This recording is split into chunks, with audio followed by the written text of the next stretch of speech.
ಮದ್ದೂರು ಗಣೇಶ ವಿಸರ್ಜನೆ ವೇಳೆ ಕಲ್ಲೆಸೆತ ಪ್ರಕರಣಕ್ಕೆ ಸಂಬಂಧಪಟ್ಟಂತೆ ತುಮಕೂರಿನಲ್ಲಿ ಗೃಹ ಸಚಿವ ಡಾಕ್ಟರ್ ಜಿ ಪರಮೇಶ್ವರ್ ಹೇಳಿಕೆಯನ್ನ ಕೊಟ್ಟಿದ್ದಾರೆ. ಹಾಗಾದ್ರೆ ಗೃಹ ಸಚಿವರು ಏನ್ ಹೇಳಿಕೆ ಕೊಟ್ಟರು ಅಂತ ನೋಡ್ತಾ ಹೋಗೋದಾದ್ರೆ, ಮದ್ದೂರಿನಲ್ಲಿ ಪರಿಸ್ಥಿತಿ ಈಗಾಗಲೇ ಹತೋಟಿಗೆ ಬಂದಿದೆ. ನಮ್ಮ ಜಿಲ್ಲಾ ಸಚಿವರು ಶಾಂತಿ ಸಭೆಯನ್ನ ಮಾಡ್ತಿದ್ದಾರೆ. ಯಾವುದೇ ಕಾರಣಕ್ಕೂ ತಪ್ಪು ಮಾಡಿದವರ ರಕ್ಷಣೆ ಮಾಡೋದಿಲ್ಲ.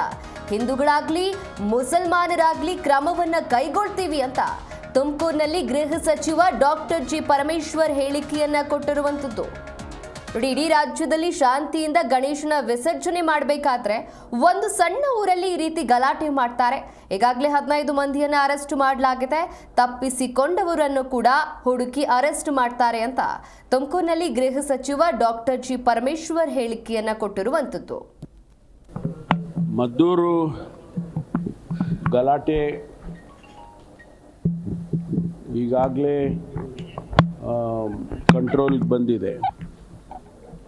ಇವತ್ತು ಶಾಂತಿ ಸಭೆಯನ್ನು ನಮ್ಮ ಜಿಲ್ಲಾ ಸಚಿವರು ಕೂಡ ಮಾಡ್ತಾ ಇದ್ದಾರೆ. ಎರಡೂ ಸಮುದಾಯದವರು ಶಾಂತಿಯಿಂದ ಹೋಗಬೇಕು ಅಂತೇಳಿ ಇವತ್ತು ಸಭೆಯನ್ನು ಕರೆದಿದ್ದಾರೆ. ಈ ಮಧ್ಯೆ ಯಾರು ತಪ್ಪು ಮಾಡಿದ್ದಾರೆ ಅವರನ್ನು ಯಾವುದೇ ಕಾರಣಕ್ಕೂ ನಾವು ರಕ್ಷಣೆ ಮಾಡೋಕ್ಕೆ ಹೋಗೋದಿಲ್ಲ. ಅದು ಯಾರೇ ಇರಲಿ, ಹಿಂದೂಗಳಿರಲಿ ಮುಸಲ್ಮಾನರಿರಲಿ ಯಾರೇ ಇರಲಿ, ಅವರಿಗೆ ಕಾನೂನಿನ ಪ್ರಕಾರ ಮುಲಾಜಿಲ್ಲದೆ ಶಿಸ್ತಿನ ಕ್ರಮ ತಗೊಳ್ತೀವಿ. ಇವತ್ತು ನಾವು ಎಲ್ಲ ಇಡೀ ರಾಜ್ಯದಲ್ಲಿ ಶಾಂತಿಯಿಂದ ನಡೀತಾ ಇದ್ದಂಥ ಸಂದರ್ಭದಲ್ಲಿ ಒಂದು ಸಣ್ಣ ಒಂದು ಊರಿನಲ್ಲಿ ಈ ರೀತಿ ಗಲಾಟೆ ಮಾಡೋದಕ್ಕೆ ಅವರು ಮಾಡ್ತಾರೆ ಅಂತಂದಾಗ ಅವ್ರನ್ನ ಸುಮ್ಮನೆ ನಾವು ಬಿಡೋಕ್ಕಾಗತ್ತಾ? ಈಗಾಗಲೇ 15 ಜನ ಅರೆಸ್ಟ್ ಮಾಡಿದ್ದಾರೆ. ಇನ್ನೂ ಕೂಡ ಅವರು ಯಾರು 4-5 ಜನ ತಪ್ಪಿಸ್ಕೊಂಡಿದ್ದಾರೆ, ಅವ್ರನ್ನೂ ಕೂಡ ಹುಡುಕಿ ಅರೆಸ್ಟ್ ಮಾಡ್ತಾರೆ. ಕಾನೂನಿನ ಕ್ರಮ ಒಂದು ಕಡೆ ಮಾಡ್ತೀವಿ, ಇನ್ನೊಂದು ಕಡೆ ಶಾಂತಿಯಿಂದ ಇರಬೇಕಲ್ವ. ಇವರು ಕಲ್ಲು ಎಸೆಯೋದು ಮಾಡೋದು ಈ ರೀತಿ ಎಲ್ಲ ಪ್ರಚೋದನೆ ಮಾಡಿದರೆ ಸುಮ್ಮನೆ ಬಿಡೋದಿಲ್ಲ. ಅವ್ರು ಯಾರೇ ಇರಲಿ.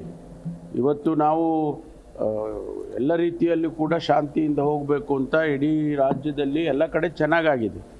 ಆದರೆ ಇಲ್ಲಿ ಈ ಘಟನೆಯಿಂದ ಅನೇಕ ಬೆಳವಣಿಗೆಗಳಾಗುತ್ತೆ.